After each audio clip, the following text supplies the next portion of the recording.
He was the youngest soldier to serve in the Union during the Civil War, becoming a drummer boy at only 10 years old. He was also the youngest non-commissioned officer in U.S. military history. He made a lifelong career out of the Army.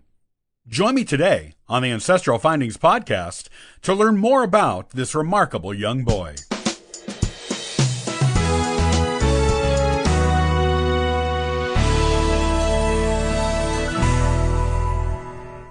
Born on August 13th, 1851 in Newark, Ohio, John Clem's original surname was spelled Clem, K-L-E-M.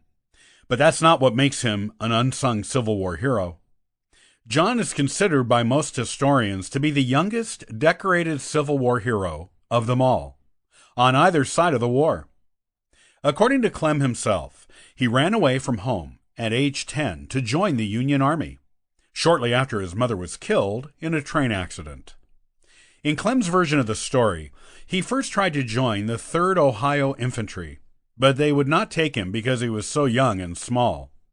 He tried to join the 22nd Michigan Infantry after that, and they also turned him away. However, he followed them, and they eventually adopted him as a mascot for their regiment and gave him the position of the drummer boy. Officers in the regiment pitched in from their own pay to give him the standard soldier's salary of $13 a month. And he was permitted to officially enlist 2 years later, when he was 12. Historians who have looked into Clem's version of his military history now say the first part of the story, about leaving home at 10 years old and approaching the 3rd Ohio Infantry first, is probably made up. However, the second part, about officially joining the 22nd Michigan when he was 11 or 12, is undoubtedly true. John Clem became a nationally known figure during the Civil War due to his young age as a soldier. He was present with the 22nd Michigan at the Battle of Chickamauga. During the battle, he rode an artillery caisson to the front lines and shot a musket that had been trimmed to be small enough for him to use. Though the Union had to retreat, John shot and wounded a Confederate colonel who demanded he surrender to him. After this battle, John was promoted to sergeant and became the youngest non-commissioned officer to ever serve in the United States Army. He also received a medal for shooting the Confederate colonel, making him the youngest decorated soldier as well. After the battle, John became popularly known as the drummer boy of Chickamauga.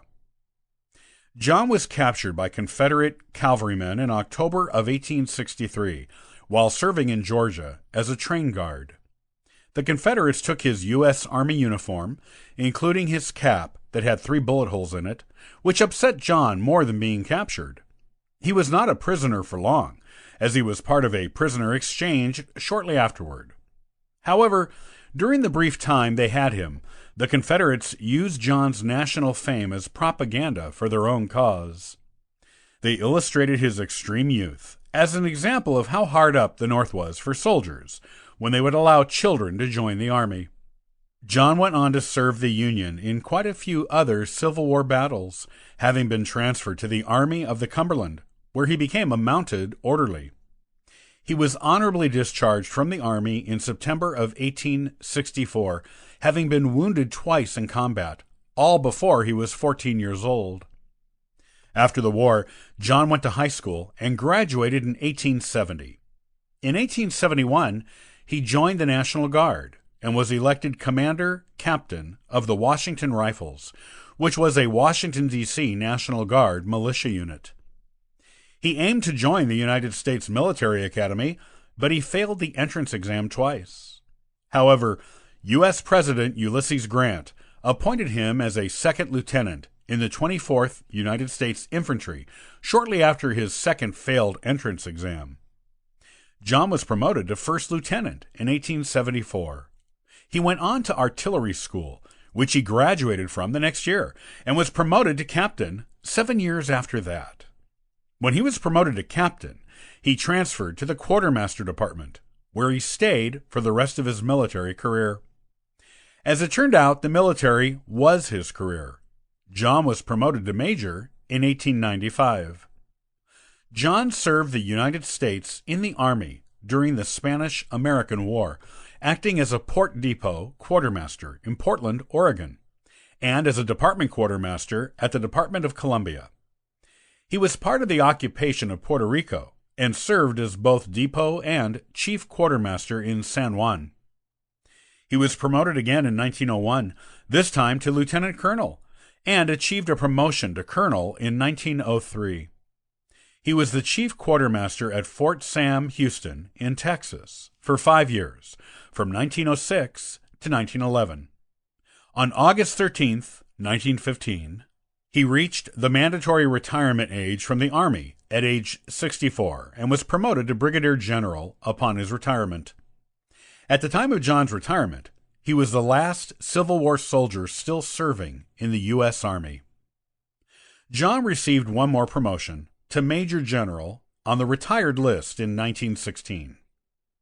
After he retired from his lifelong career in the U.S. Army, John moved to Washington, D.C. for a while, before moving to San Antonio, Texas. He died there on May 13, 1937, at 85 years old, and was buried in Arlington National Cemetery in Arlington County, Virginia. While having such a remarkable Civil War and subsequent military career, John managed to meet and marry Anita Rosetta French in 1875. They had a long marriage and were happy together.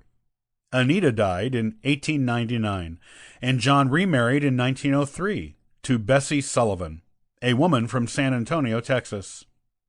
Interestingly, Bessie was the daughter of a Confederate veteran, which prompted John to say he was the most united American alive.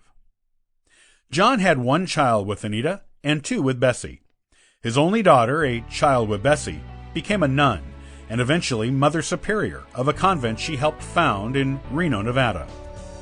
In addition to his service in the Civil War and U.S. Army, John Clem was a member of the Military Order of the Loyal Legion of the United States and the Military Order of Foreign Wars.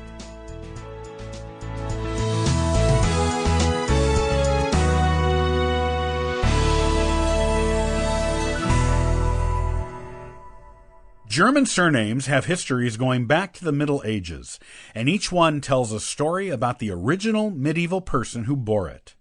Knowing the history of these names can tell you things about your ancient ancestors the written records cannot.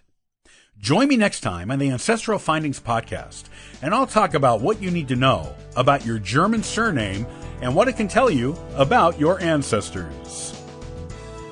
Thanks for joining me today.